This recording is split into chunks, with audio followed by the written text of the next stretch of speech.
Shalom. Estou estudando aqui, eu vou compartilhar com vocês esse estudo, mas ele vai no mesmo ritmo do que eu estou aqui na tela estudando. E o nosso estudo ele vai se basear no Talmud, que ele diz o seguinte: o Talmud diz que unir duas pessoas é mais difícil do que unir o Yansuf. Yansuf é o mar vermelho, mar de junco, que é o mar vermelho, comumente chamado. Então, diz o Talmud que unir duas pessoas é mais difícil do que abrir o Yansuf. Bom, no processo de Deveikut, explicar aqui o que é Deveikut. Deveikut é o apego, é a adesão da alma humana com Hashem, com Deus. É a união, Errad, é que o homem se torne um com Hashem, certo? Essa união, Errad, que Yeshua fala lá no Yohanan 17, João 17, para que eles sejam um conosco, assim como eu sou um contigo. Mais ou menos isso aí. Então, o Deveikut refere-se exatamente à união, à nossa adesão plena, absoluta, irrestrita, total com Hashem. É onde Paulo diz assim: não vivo eu, é o Mashiach que vive em mim. Ele alcança então a estatura de varão perfeito, é exatamente isso.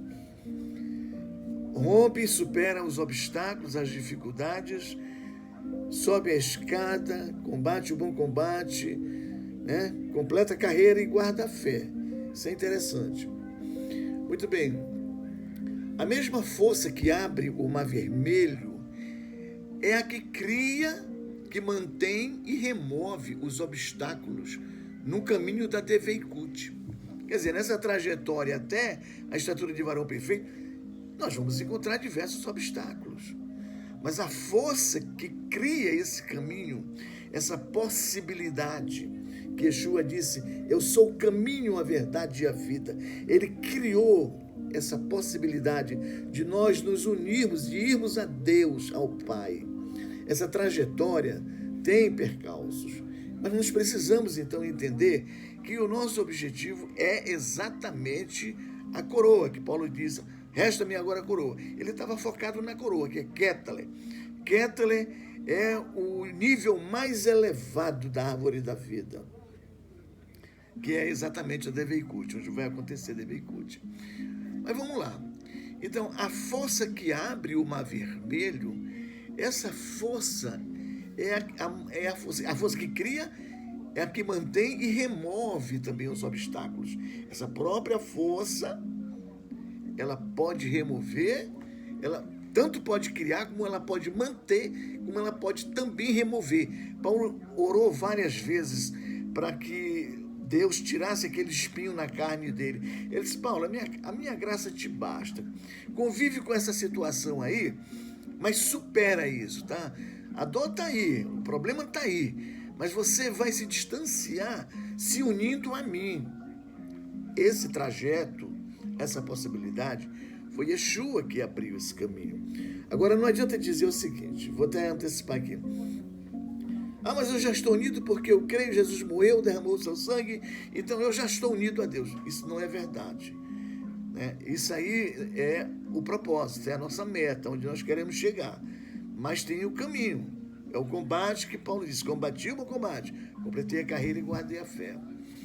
Muito bem, então a mesma força que abre o Yansuf é a que cria, é a mesma que mantém e remove os obstáculos no caminho da Deveikut. Deveikut, volta a dizer, é o apego, é a adesão a Hashem. Hashem, quando a gente fala Hashem, está se referindo a Deus, tá? Hashem é Deus, é o Criador.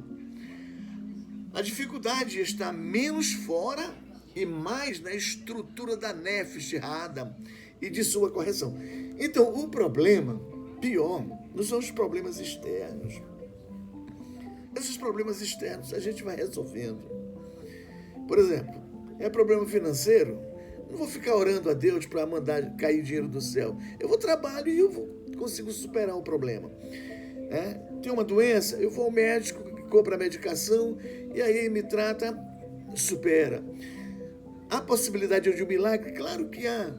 Milagre sempre é exceção, correto? Por isso que Yeshua diz assim, ó,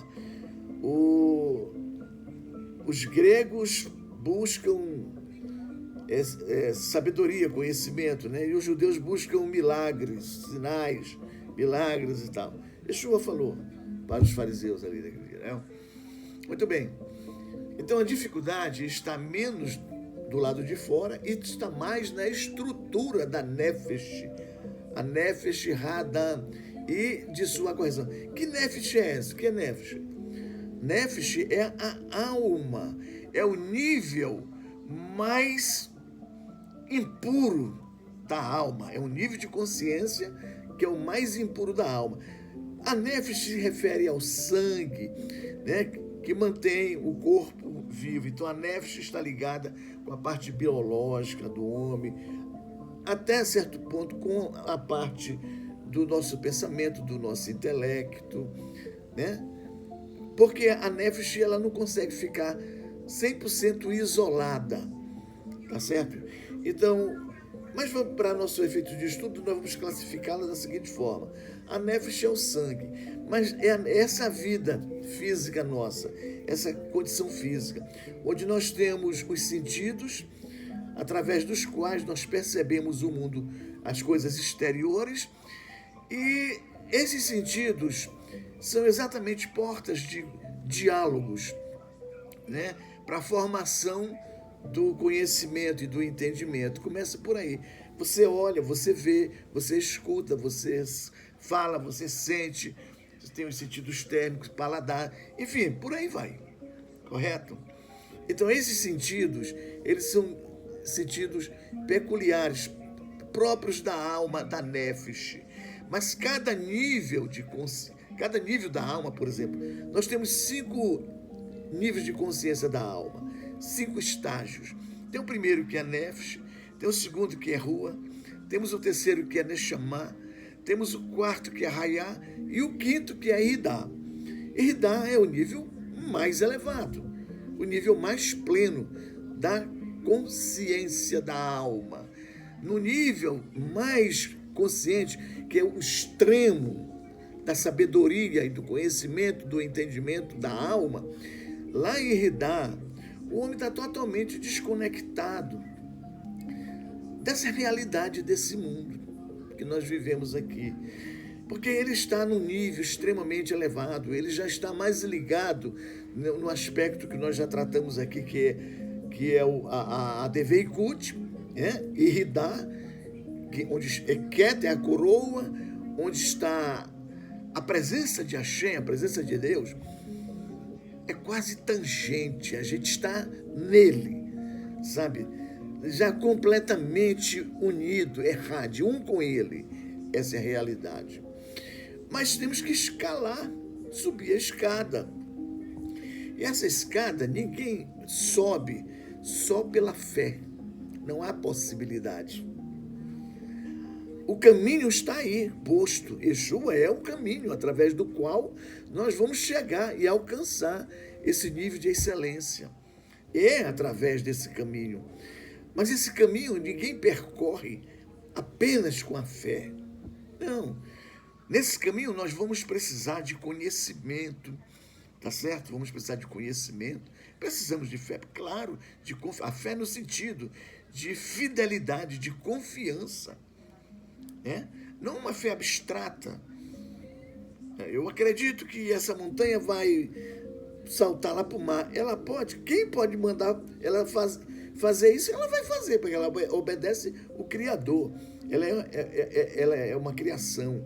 E a criação, se o Criador determinar que a montanha deve se precipitar ao mar, ela vai se precipitar. E se você tem tamanha confiança e tamanha fidelidade a Hashem, e ele disser para você mandar a montanha se deslocar de um lado para o outro, faça isso. Né? Vai fazendo. Agora, o que você não pode deixar de fazer é de guardar os mandamentos. Mas vamos lá. Então, a dificuldade está menos fora e mais na estrutura da Nefesh. A estrutura da Nefesh é nessa estrutura que nós vamos encontrar os conflitos interiores. Paulo disse que nós temos a inclinação da carne.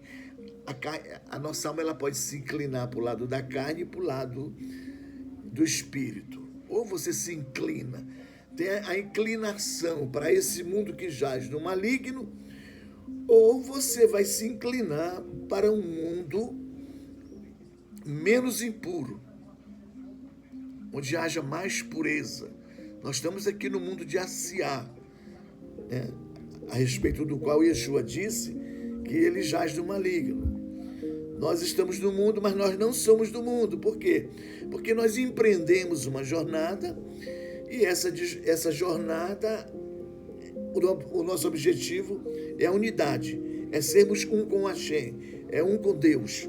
Essa é a nossa meta. Nós buscamos isso. Tudo que fazemos, tudo realmente gira em torno disso, tá? A nossa vida busca aprofundar essa conexão, essa comunhão, como comumente também é chamado, tá certo? Então existe essa guerra interior. Eu vou começar com um exemplo de Caim, quando Hashem disse a ele que ele estava... Hashem percebia que ele estava com o seu semblante caído, e pela leitura do semblante Hashem vê que ele está com problema, e foi quando Hashem disse a ele assim, que o pecado jaz à porta, mas a ti cumpre dominá-lo. Então a nós cumpre dominar. Nós temos o livre-arbítrio. Nós usamos o livre-arbítrio para escolher o que fazer, se vamos dominar ou sermos dominados. Então, no caso ali, o caso de Caim, optou por ser dominado pelo ódio e culminou com a morte do seu irmão. Nós temos que exercer domínio. Paulo diz assim lá em Romanos 8, as coisas boas que eu quero fazer, essas é difícil, eu não consigo fazer, mas as ruins, essas a gente faz naturalmente, porque tem uma inclinação, assim, que para descer ladeira todo santo ajuda, né? Agora para subir é uma mão de obra maior, né? Dificilmente aparece um anjo para te ajudar a subir os degraus, mas para descer qualquer coisa, basta um descuido que já escapola e cai. Mas para subir, nada, meu irmão. Tem uma força gravitacional que já puxa naturalmente o corpo humano para o centro da Terra. Da mesma forma, naturalmente, tem uma força que puxa a inclinação da alma para o lado ruim.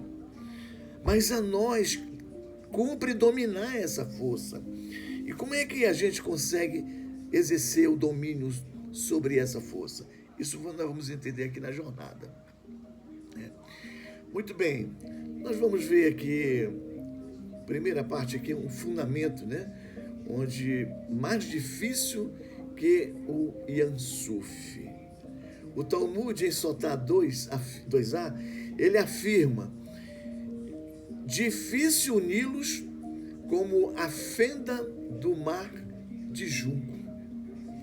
Difícil uni-los. Os Mecubalim, quem são os Mecubalim? São os sábios cabalistas, né? Cabalísticos. São os Mecubalim, são esses homens que têm muito conhecimento da mística judaica, que é a Torá Nistá. É o espírito da Torá, os segredos de Deus. E as pessoas que se dedicam ao estudo da mística judaica, elas avançam nesse conhecimento e trazem isso para que nós consigamos entender e daí começarmos também a percorrer este caminho para acessar essa sabedoria divina. Difícil uni-los como a fenda do mar de junco. Os Mecubalim entendem que zivug é união. Verdadeiro é manifestação de Deveikut, a capacidade de duas individualidades alinharem vontades a Hatson, Hashem, em um só eixo. Olha, unir a minha vontade à vontade divina está em harmonia, neste alinhamento perfeito, não é e nunca foi uma tarefa simples. É uma tarefa que demanda esforço, perseverança, a abnegação, desprendimento, né? Devoção, sinceridade.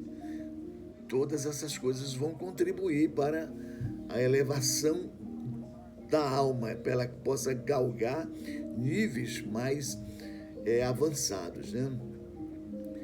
Então, os obstáculos estão aí, né? E essa capacidade de duas individualidades alinharem à vontade suprema, essa capacidade ela é uma cooperação entre o homem e Deus, tá certo? Ele sozinho não faz isso, mas ele precisa então da orientação daquele que conhece o caminho, daquele que é o caminho. Então isso também vai pesar, aliás, é imprescindível, né? Nós temos aqui um termo, Aniut Hani, que é pobreza do pobre. O apego ao ani, ao eu, o apego ao eu, isso é tido como um estado de pobreza. A pessoa que se apega ao seu eu, materialista, só crê naquilo que vê, naquilo que faz. Para ela, tudo tem que estar em torno dela. Ela cria um Deus, se torna um Deus para si mesma. Então, isso é uma pobreza de espírito, né? É uma pobreza, é uma miséria absoluta. É o homem estar completamente agarrado ao seu eu, ao seu ego, né? Ele ama a si mesmo, ele é incapaz de amar a Deus, é incapaz de amar ao próximo, porque ele só consegue amar a si próprio. Tem a expressão Bitur Hayesh no hebraico, que significa anulação do ego. Anular o ego é você deixar de ser escravo do ego, é se libertar dele. Você não tem como destruí-lo, mas você tem como subjugar, exercer domínio sobre o seu ego, a ponto dele ser neutralizado, certo? E para você chegar nesse nível, Yeshua disse, ou você serve um senhor ou outro senhor. À medida que o ego vai perdendo força, a sua dependência de Deus vai ganhando. À medida que o seu relacionamento com o seu ego vai perdendo importância, o seu relacionamento com Hashem ganha importância. Então são sentidos opostos e são inversamente proporcionais. À medida que a importância do ego cai, a confiança e o relacionamento com Hashem aumenta, né? E aí você se eleva, você vai ganhando, vai galgando degraus, não é isso? Então o apego ao Ani, ao eu, ao Yesh, como centro da realidade, gerando Gavá. Gavá é orgulho. A pessoa tem orgulho de si própria. Ela é tão orgulhosa que ela não aceita ser inferior a nada ou a ninguém. Tudo dela tem que ser melhor. Isso é ruim. Isso é bom. É ruim. Se isso prejudica o teu relacionamento com Deus, claro que é ruim. Tá certo? Então, vamos continuar um minutinho aqui. Fala, Luzes.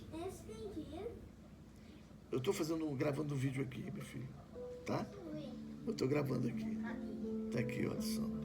Agora eu tô me tirando. Tá bom, obrigado. Então, Gavá é orgulho. O autodesvalia. Isso fere o princípio de Bitur Hayesh. Bitur Hayesh, que é a anulação do ego. Então, o orgulho, ele só valoriza as coisas que te interessam, que me interessam, certo?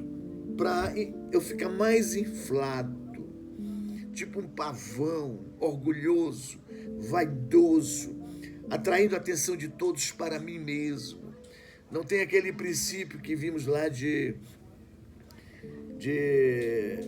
Yohanan, que é o João Batista. Importa que tu cresça e eu diminua. Olha o processo aí, os objetivos, os direcionamentos inversamente proporcionais, né? Exaltar a Hashem, exaltar a Deus, exaltar a vontade de Deus, fazer a vontade de Deus em detrimento da minha vontade particular, certo? Isso é o caminho, este é o caminho, tá bom? Anulação do ego, não esqueça dessa expressão, Bitul Hayesh, que é a anulação do ego. Toda vez que você perceber que seu ego está querendo ganhar espaço, exercer com mais força o domínio sobre a sua vida, lembre-se de João Batista, importa que tu cresças e que eu diminua, tá certo? Tenha certeza de uma coisa, que o seu orgulho não tem nenhum valor diante de Hashem. Você é pó, você é cinza. Você é pó e é cinza. Agora veja o que Deus faz. Ele cria você e por causa de você, Ele criou os mundos. Foi por causa de você. Não haveria nenhum sentido de criar céu, terra e todas essas coisas se não houvesse o homem, e em particular Israel. Israel, essa pequena nação, que corresponde a 0,2% da população mundial, mas que é uma das maiores potências do mundo. Israel é o povo escolhido de Deus, de Hashem. Quando o próprio Israel tiver subjugado completamente, né, praticado, exercitado e Bitul Hayesh, anulado completamente o ego, e que todo Israel alcançasse Deveikut, pronto. O mundo completo estava corrigido. O mundo completo estaria perfeito.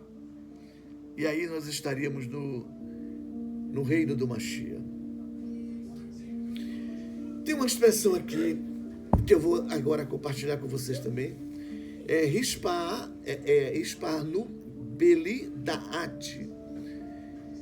Hispalut sem Da'adat. Emoção sem consciência.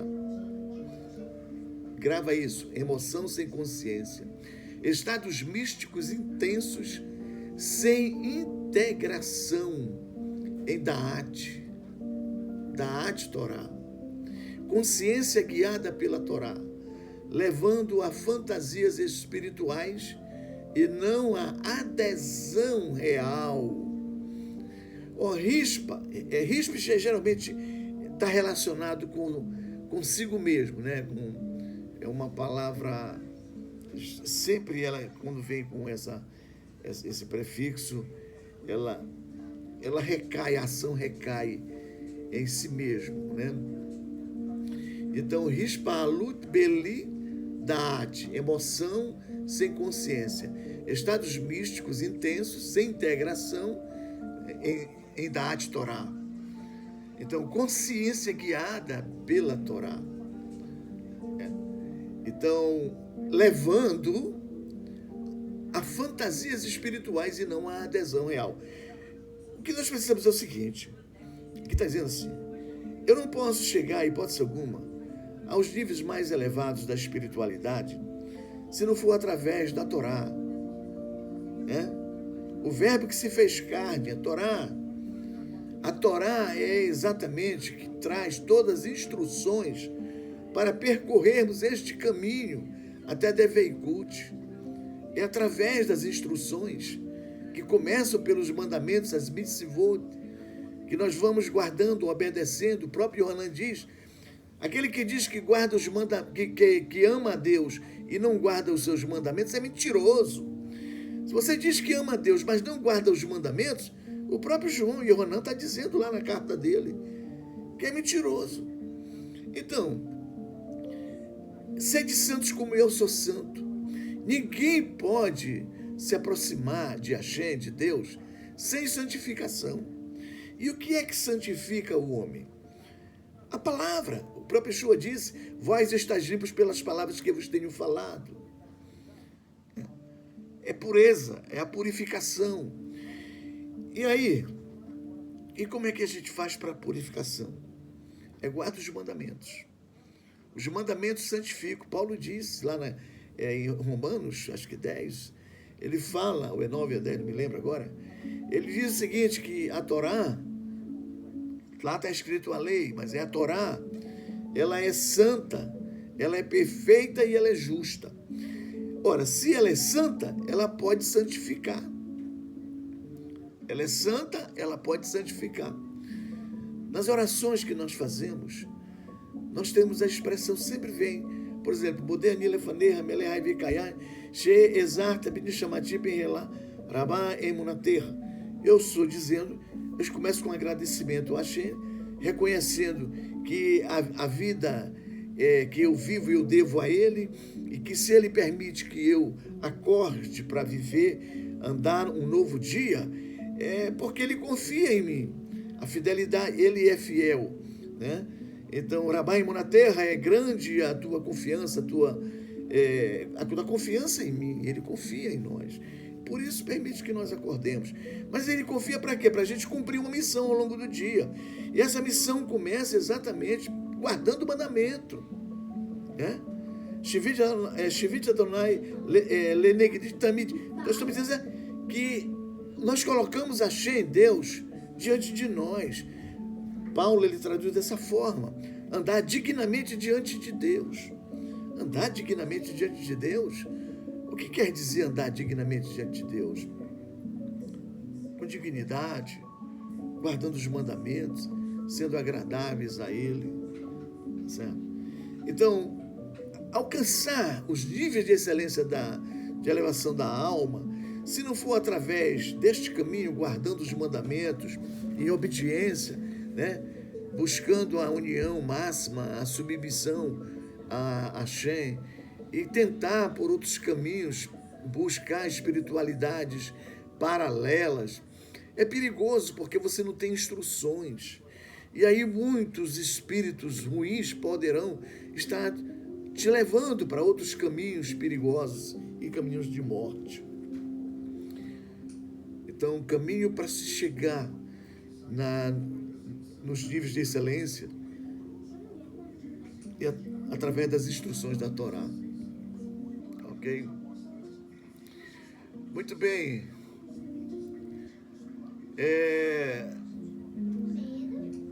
Pegando a emuná, dano na fé. Dúvida crônica sobre a presença de Hashem em cada detalhe, que torna a Deveikut ocasional em vez de constante. Por isso que é necessário, vou simplificar, é necessário a gente crescer nessa jornada, mas crescer acompanhados pelo desenvolvimento da obediência a Deus. E vamos obedecer o quê? Como que nós vamos obedecer? Guardando os mandamentos, sendo obedientes aos mandamentos, assim como Yeshua foi, obediente até a morte. E lá ainda diz, até morte de cruz. Não foi qualquer morte, mas é ser obediente em qualquer circunstância. Temos que obedecer. Importa agradar a Deus e não aos homens. Então, esses pontos são sistematicamente trabalhados em obras como Esraim do Arizal, que é a árvore da vida, e nos ensinamentos do Ramhal, que é o Rabbi Moshe Luzzatto, onde a centralidade de Da'at e Bitul é recorrente. São livros cabalísticos, místicos, né, que são interpretados pelos Mekubalim, homens que dedicaram suas vidas exclusivamente ao estudo da Torá e à interpretação da Torá, assim como os sábios do Tanaim para a construção da Mishnah, os Amoraim para a construção da Guemará, que temos agora o Talmud. Esse empenho, essa dedicação, traz esses resultados tão importantes para a vida do judaísmo e para a sobrevivência do judaísmo. Porque graças à tradição, ao empenho e à dedicação desses homens, é que Israel, tá certo? O povo judeu sobreviveu e sobrevive a todas as intempéries que eles foram impostas ao longo da sua história. A gente vê o exílio babilônico, 70 anos, a luta desses impérios para extrair a cultura judaica, né, dos judeus. Principalmente a gente pode citar ali do Alexandre o Grande, depois da morte dele, quando os seus generais dividiram todo o império grego, né, e teve lá o Antíoco IV, me parece, Antíoco IV, Epifânio, que partiu com tudo sobre Israel, com o propósito de acabar, aniquilar a sua religião, enfim, acabar com a cultura e as tradições. Não conseguiram, porque isso está entranhado. Isso está entranhado, começou a entranhar lá no deserto. 40 anos no deserto, começou a entranhar nesse povo judeu. Sobreviveu ao Império Babilônio, sobreviveu aos Medos Persas, sobreviveu ao Império Grego, sobreviveu ao Império Romano, mas graças a esses homens, vamos falar aqui só do Império Romano principalmente, quando esses sábios fizeram de tudo. Eu vou começar por um que esse eu não posso deixar de citar, que foi Yehoshua Ben Gamla, de 64, era o sumo sacerdote, no ano de 64, primeiro século. Ele fez um decreto que toda criança judia de 6 anos para cima deveria estar dentro de uma escola pública, que seria custeada pelas comunidades judaicas. Daí para cá, as crianças, não é que elas estavam abandonadas, elas estudavam em casa, mas agora tinha que estar dentro de escolas. E os métodos pedagógicos utilizados para a formação da identidade dessas crianças, para formar a identidade dessas crianças, eles aprenderam a cultura, a tradição, debatendo, no mesmo princípio, como se estuda o Talmud. Né? E dentro desses métodos tem um, se não me falha a memória, Haviruta, ou Haviruta é o Havirutá, que impõe ali que tem que ser em duplas, né, de companheiros, um estudando com o outro ali, e são perguntas e respostas, um provoca um questionamento, e vão naqueles debates, e nunca vão encontrar uma verdade absoluta. Sempre eles estão questionando. Esse princípio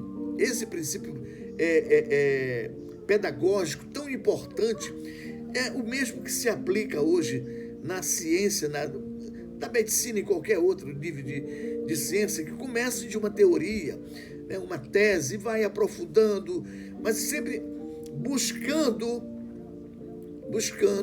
questionando para aperfeiçoar.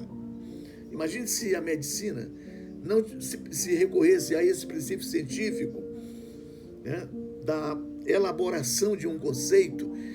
Então, ele jamais seria aperfeiçoado, jamais avançaria no conhecimento da medicina. Muito bem, voltando, então, essas crianças dentro de sala de aula, as crianças dentro da sala de aula judista, nas yeshivot, dentro das yeshivot, elas não tinham ali, por exemplo, um professor à frente falando e as crianças só ouvindo, não. Elas estavam debatendo, construindo, produzindo conhecimento, que nem as faculdades hoje do Brasil, as nossas universidades, fazem isso. Elas continuam naquele mesmo princípio, o professor falando e o aluno ali e tal.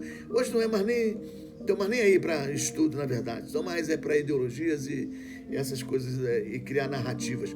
Mas essas crianças, elas aprendiam a debater e construir produzir conhecimento. Isso formava uma identidade, dificilmente ser uma criança daquela abalada, tá entendendo? E é meu neto aqui atrás. Deixa eu vou estar fazendo um negócio sério, tá bom? Tá bom. Então é o seguinte, veja a capacidade do estudo, quando ele é feito corretamente, ele constrói uma identidade. E essa identidade, ela tem um fim. É fazer com que o homem seja um homem puro, um homem santo, um homem honesto, que ele cresça na verdade, tenha maturidade. E a outra questão, não são dogmas, porque dogma não tem lugar no judaísmo. Eu tenho minha convicção formada. Não, a minha convicção ela está em formação. Sempre cabe ainda uma correção, né? Sempre há necessidade de uma correção, até chegar ao aperfeiçoamento. Muito bom. Dando continuidade aqui.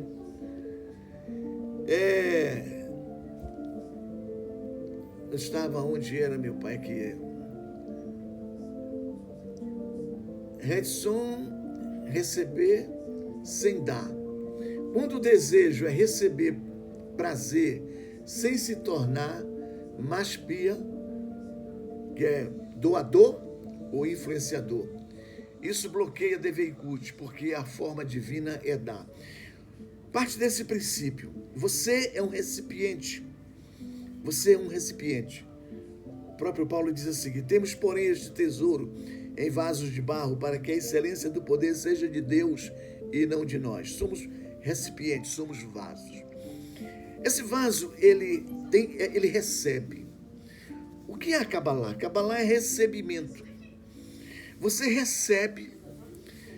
O que você recebe vai purificar o recipiente, torná-lo mais transparente, mais puro.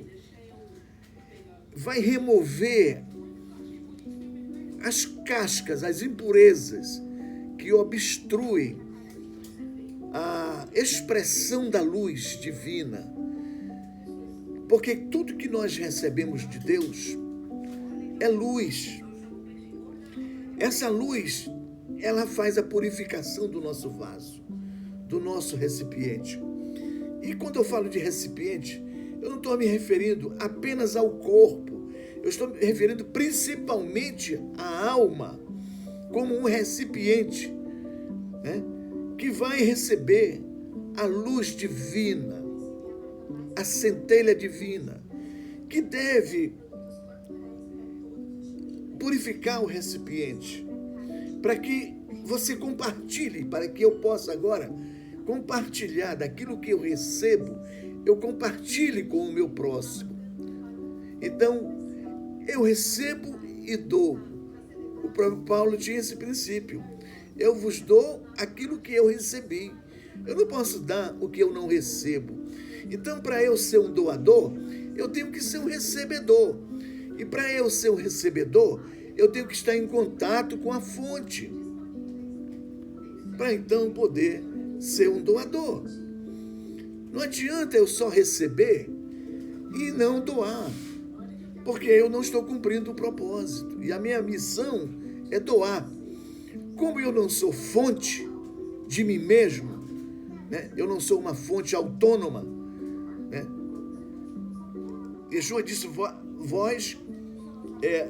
aquele que tomar da água que eu lhe der, nele se fará uma fonte que jorrará para a vida eterna. Mas quem é que dá a água para essa fonte? Quem é essa água? A água é a Torá. A água viva é a Torá. E ela tem que fluir através de você. É um canal. Que é interessante dizer agora. Você começa sendo um recipiente, mas logo se tornará um canal.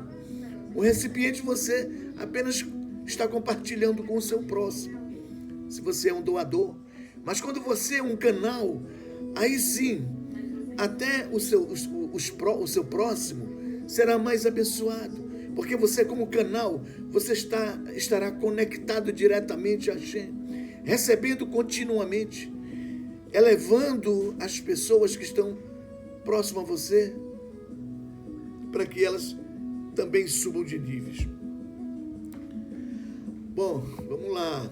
Eu estou estudando, eu não estou fazendo um vídeo conforme... Isso aqui é um vídeo atípico, né? Eu estou aproveitando aqui, eu estudo dessa forma. Eu estou estudando, eu explico, eu estou sozinho, eu estudo, eu explico, choro, eu rio, faço tudo, né? A afirmação talmúdica sobre a dificuldade do zivug, da união, né, que é a união, que é essa adesão, ilustra precisamente esses bloqueios.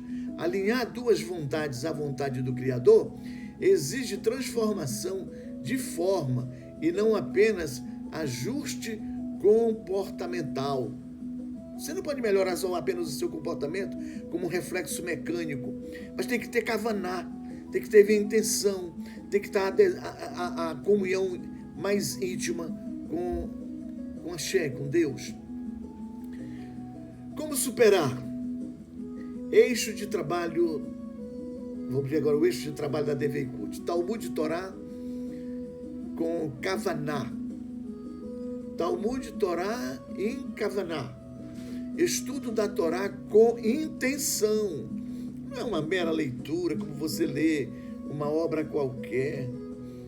A Torá não é um livro, nenhum livro pode se comparar à Torá. Ele não segue padrões literários que obedecem critérios da mente acadêmica e pedagógica, não. A Torá, ela não segue nem ordem cronológica. A Torá, ela segue a revelação divina. À medida que a revelação, ela obedece exatamente à cronologia da vontade de Hashem, porque ele sabe o que é melhor para nós. Então não adianta querer que a Torá fale como qualquer outra obra fale, não. A Torá, ela fala para aqueles que têm ouvido para ouvir. Shema Israel, Adonai Eloheinu, Adonai Echad. Ouve, Israel. Ouvir. Isso é chamar, é ouvir. É escutar na alma. O que você escuta na alma faz tikkun, corrige, aperfeiçoa, eleva. Amém? Ilumina. Muito bom. Estudo da Torá com intenção, não apenas acumular informação, mas estudar como meio de se tornar merkavá. Merkavá é carruagem. Que maravilha, olha. A gente estuda para ser uma merkavá. A merkavá foi a carruagem que levou Enoque. Enoque andou com Deus. E aí Deus o tomou para si. A merkavá conduziu Enoque a Hashem. Temos outro também. Elias, a carruagem veio e pela força do rei redemoinho, a merkavá levou Eliarro, e leva para Deus. E quem estuda a Torá tem que ser como uma merkavá, né? Que é para arrebatar, conduzir homens para Deus. Né? E que a minha alma seja uma merkavá. Baruch Hashem. Meu neto está aqui estudando, eu estou estudando aqui, está estudando ali.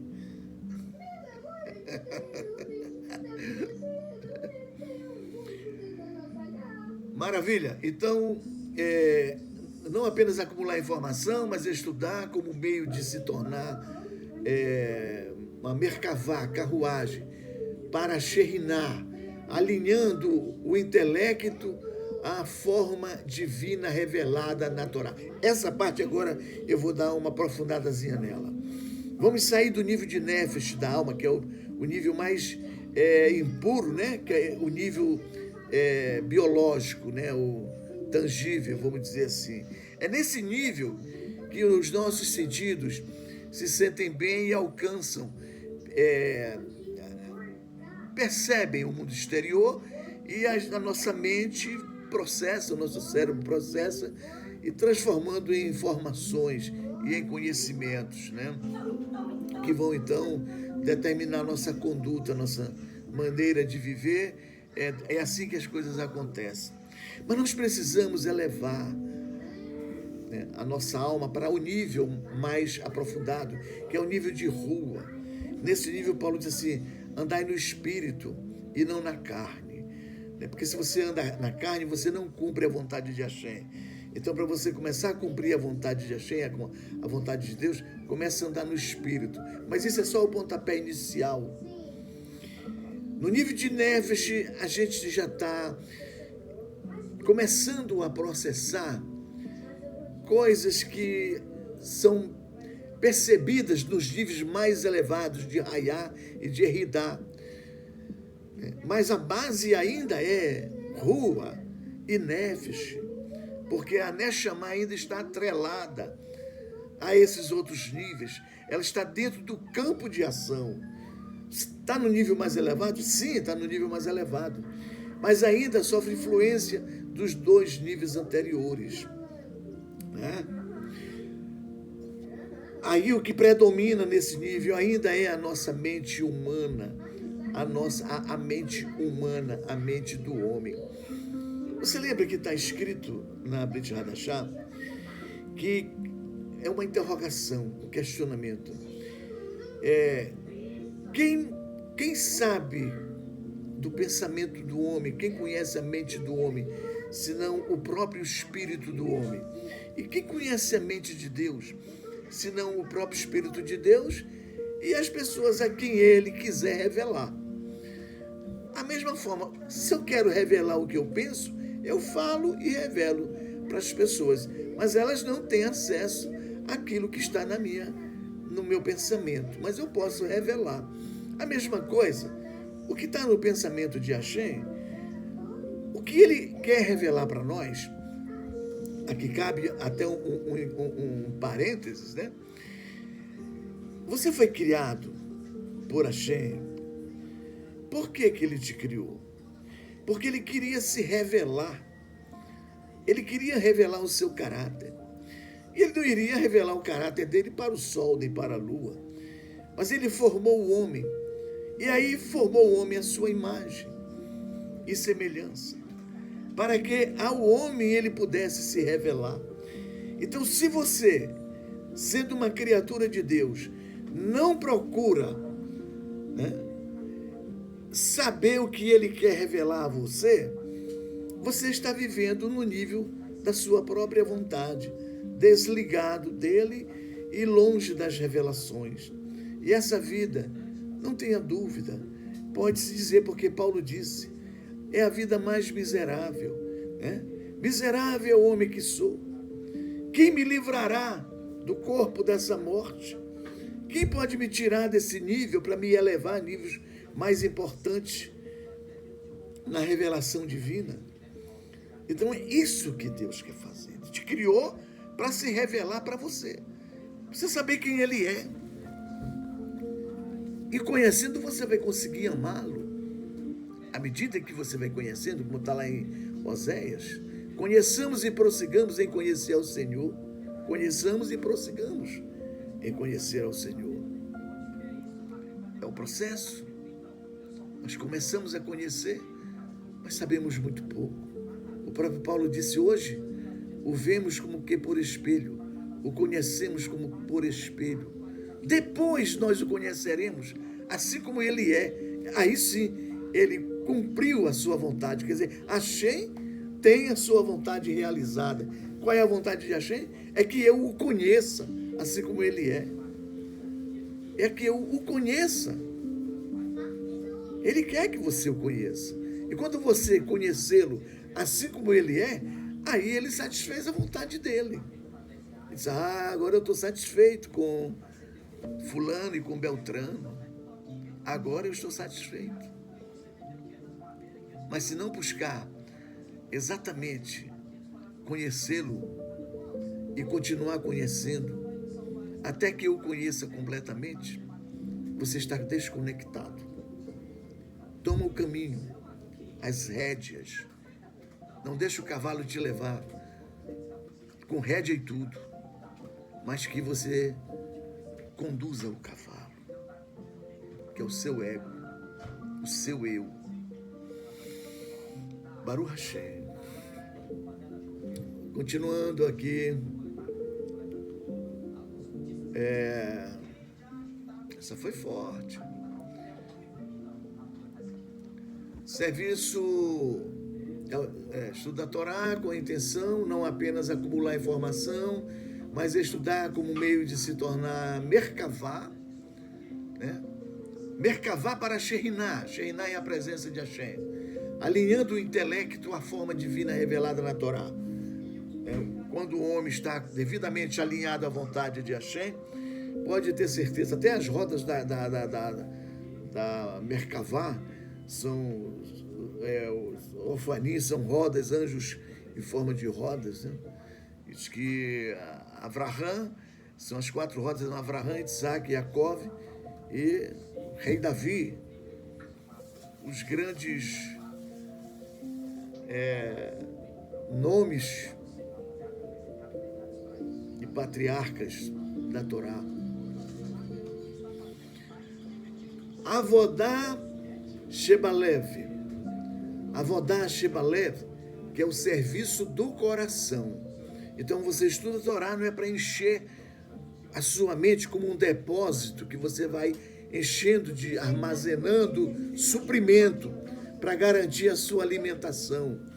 Então estudar a Torá não é encher o seu intelecto de conhecimento, os seus depósitos, né? Os seus celeiros de conhecimentos da Torá. É importante que você encha, mas que haja kavaná, intenção, propósito, que todo esse celeiro, de fato, possa alimentar a sua alma e te elevar aos níveis mais importantes na presença de Deus. Isso sim.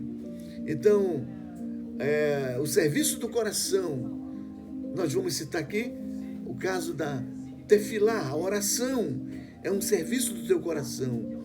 É você fazer com o coração, com intenção, com amor, com aquela convicção de que você está falando com Hashem. Então, com consciência de que cada pensamento é um encontro com Hashem. É a mesma oração lá. Shevet Adonai Lanegrit Tamid. Eu estou sempre na presença de Hashem. Para onde eu poderei me esconder dele?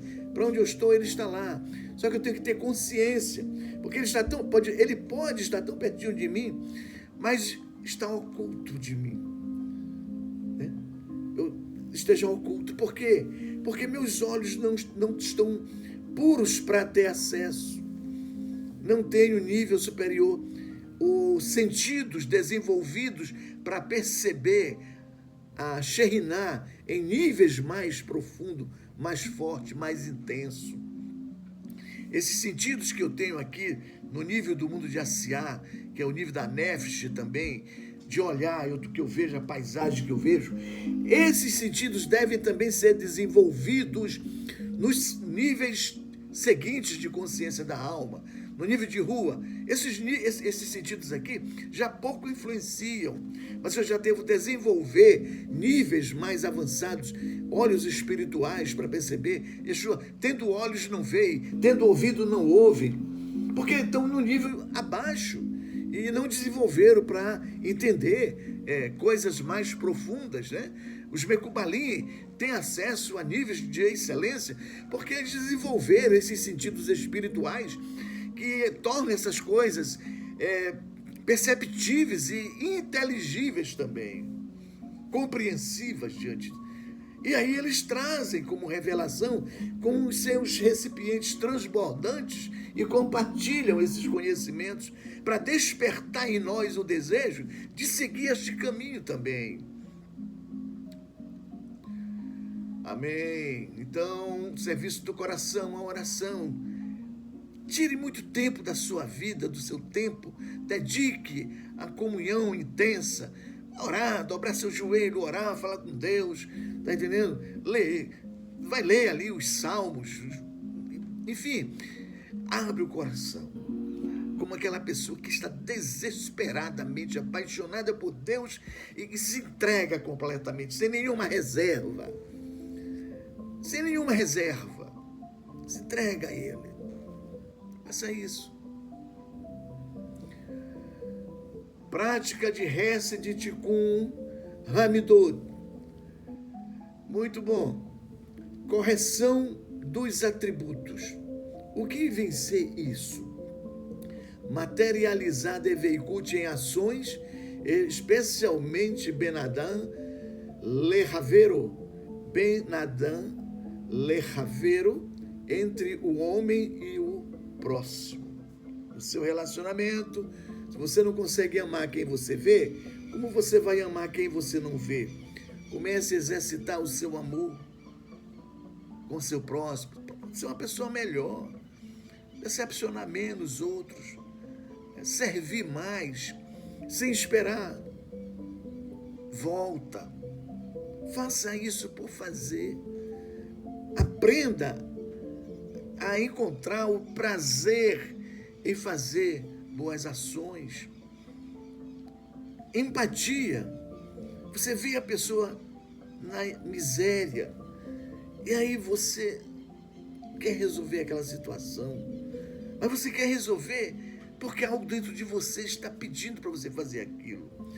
E aí você sente aquele desejo e você faz.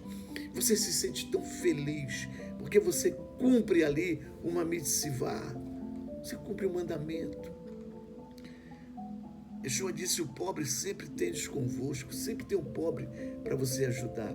Você sempre terá oportunidade para guardar essa mitzvah, de fazer o bem ao próximo. Isso é fazer justiça. Você acha justo você ter tudo na sua casa e do seu lado ter um Lázaro comendo migalhas? Acha justo isso? Então ajudar é fazer justiça. Justiça social. Isso vai elevar sua alma, vai aprimorar, corrigir, né? Disciplinar, iluminar sua alma, para que a Shalom e você seja uma casa de paz, uma Beit Shalom. Conviver em paz. A Hesed é graça, misericórdia. Tikkun é a correção, é a disciplina, a admoestação. O sábio, quando ele é corrigido, ele fica extremamente grato àquele que o corrigiu, porque sabe que aquilo é expressão de amor. Minha mãe dizia que pé de galinha não mata pinto. Na hora que ia dar uma peiazinha, né? Pé de galinha não mata pinto. Na hora da peite gritava: a senhora vai me matar. Ela disse: não, pé de galinha não mata pinto, não. Então, uma correção não visa te humilhar. Não. A correção visa te entusiasmar, abrir os olhos. É uma bênção. Então, é agradecer quando alguém nos corrige, nos disciplina, porque é para o nosso bem. E a nossa alma agradece, porque ela é aliviada. O que nos faz entristecer é o nosso orgulho, a prepotência, a arrogância. A arrogância nos torna aquela madeira ruim, que quando o marceneiro passa a plana, quando a madeira é boa, a madeira fica bem lisinha. Ele vai passando a plana e a madeira vai ficando lisinha. Mas quando a madeira é ruim, qualidade ruim, quando passa a plana, ela se arrepia toda. Assim é o homem orgulhoso que não aceita a correção. Esse vai ter uma grande dificuldade em se relacionar com Deus, porque os que vão se relacionar com Deus têm que se aproximar dele, vá se aproximar mesmo orgulhoso, mas aprenda a ser humilde. Aprenda a ser humilde. Dar o braço a torcer, abrir os ouvidos para aprender. Por isso que no judaísmo recita-se o Shema de manhã ao acordar e antes de dormir. Eu acho legal essa parte do Talmud também, que a discussão, que é um método importante para definir o horário para se recitar o Shema. Qual é o horário certo? Não é quando os Kohanim entram para comer o teruma. Outra é quando o sol se põe. A partir do momento que o sol se põe, você já pode citar. Outra na primeira vigília, na segunda vigília, na quarta vigília. Teve um que eu não me lembro o nome dele agora, que o filho dele foi para uma festa de casamento e já voltou já o dia amanhecendo. Aí disse, puxa vida, perdão, eu não recitei o Shema, pai, e agora ainda dá tempo. Ele disse, você tem a obrigação de citar antes que o dia amanheça. Interessante. Então, cite o Shema, é ouvir. Você está pronto para ouvir? Ouve. Fala que o teu servo ouve. Eis-me aqui. Né? Vamos lá. Prática de Hesed e Tikkun, Hamidot, correção dos atributos. É o aperfeiçoamento da personalidade, do caráter, corrigir atributos. Veja uma coisa. Quando Deus quer se revelar a você, e quando ele diz que fez o homem à sua imagem e semelhança, ele estava dizendo o seguinte, que ele queria compartilhar comigo e com você os seus atributos, suas qualidades morais, o seu próprio caráter. Compartilhar isso conosco. Agora, se eu desenvolvo o caráter do meu ego, né, ao longo da minha vida, e não deixo espaço para o caráter, para os atributos divinos se manifestarem na minha vida, porque não tem como, eles não coexistem, né? Existir simultaneamente o meu caráter com o caráter de Hashem. Então, o meu tem que diminuir e o de Hashem vai ter que ganhar espaço. O caráter que é próprio do meu ego, que atende os interesses do meu eu. Esse caráter é o caráter que o homem aprendeu, desenvolveu ao longo da sua vida, separado de Deus. Mas se ele desenvolve um caráter de acordo com as instruções de Deus, então Deus está formando em nós o seu caráter. Está sendo forjado o caráter divino em nós. Nós não podemos nos desprezar ou deixar de entender o propósito divino, o que Ele quer fazer em nossa vida. São coisas tão grandiosas que nos fazem mais humildes diante dEle, porque nós não temos nem de que nos orgulharmos. Nós só temos que glorificar o nome de Hashem diante das coisas maravilhosas que Ele faz na nossa vida. Então, praticar Hesed, fazer destacar, fazer caridade, ajudar o próximo, enfim, né? Compartilhar. E eu estou ainda aqui. Direção prática para o Talmid. O que é o Talmid? É o aluno. Escolher uma segular, uma prática especial, né? Uma prática especial. Escolher uma segular diária de bitul, de anulação. Eu vou trabalhar essa área na minha vida, né? Por exemplo, se você tem o hábito de procrastinar, deixar as coisas para depois, comece superando essas coisas mais simples. Você tem preguiça de lavar um prato, comece a superar. Não, eu vou lavar o prato.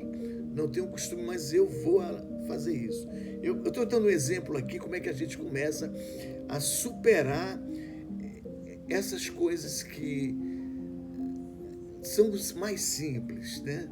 Mas que podem ser importantes com a kavaná que você faz, com a intenção, com amor. Você vai fazer, eu estou lavando um prato, porque Deus gosta da limpeza.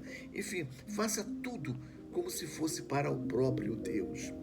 E assim você vai estar em contato com Ele 24 horas. Eu estou no meu trabalho secular, estou no escritório, mas você pode estar ali trabalhando, fazendo o que você está fazendo como se fosse para Deus. Faça sempre o melhor. E saiba que a oportunidade para fazer o melhor é essa, enquanto nós estamos fazendo. Baruch Hashem. Ok. Integrar estudo. Não, estou nessa parte, né? Escolher uma secular. É uma prática especial, uma atividade especial, diária de Bitur. Como dizer, Enod Mivaldor. Enod Milvador. Não há nada além dele, não há nada além de Hashem. Com consciência. Você tem que falar isso com consciência algumas vezes ao dia, conectando situações específicas à presença de Hashem. Não existe nada além dele, nada além dele. Integrar estudo de Arizal, o Ramhal, como exame diário de Midot, anotando onde o Ani, o eu, resiste à formação de Hesed. Você tem vontade, você não sente nem vontade de fazer caridade, de praticar um gesto de caridade. Mas você começa a superar isso. Não sinto vontade, mas eu vou fazer. Você vai fazer e perceba como uma pessoa que vai receber aquilo que você vai doar, a alegria que você vai proporcionar. E ali você vai estar mostrando à sua alma o quão prazeroso é fazer o bem. E nisso você vai transformando isso num hábito, mas nunca faça nada sem kavaná, sem intenção e sem o propósito de agradar a Hashem, correto? Faça sempre com a intenção de agradar a Hashem. Vê cada obstáculo de relacionamento como convite ao Kriyat Yansuf interior, quer dizer, é dividir o mar do ego para que o Israel passe.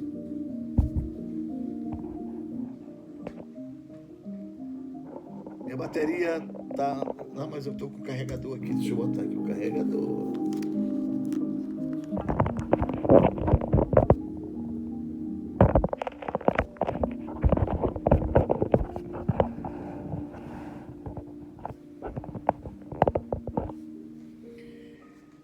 Vê cada obstáculo de relacionamento como convite ao Kriyat Yansuf, né? Interior, é dividir o mar do ego, tá lá o ego inflado, faça um suco, divida ele ao meio, para que o Israel possa passar.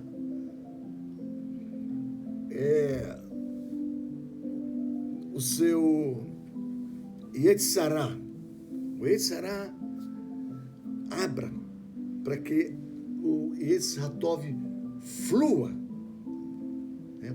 Brote, como uma planta, uma semente que você plantou, que rompeu a terra e começou a crescer e ser vista.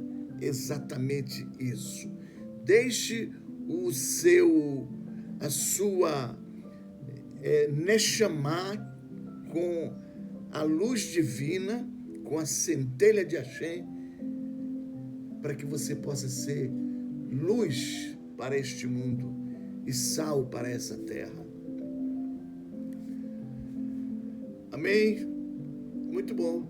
Vamos passar agora para o próximo. Como a prática de Bitur Hayesh se traduz no cotidiano familiar. Essa aqui é uma parte muito boa. Eu vou encerrar esse e vou iniciar um outro vídeo. Esse já está com 1 hora, passou 9 minutos. Shalom.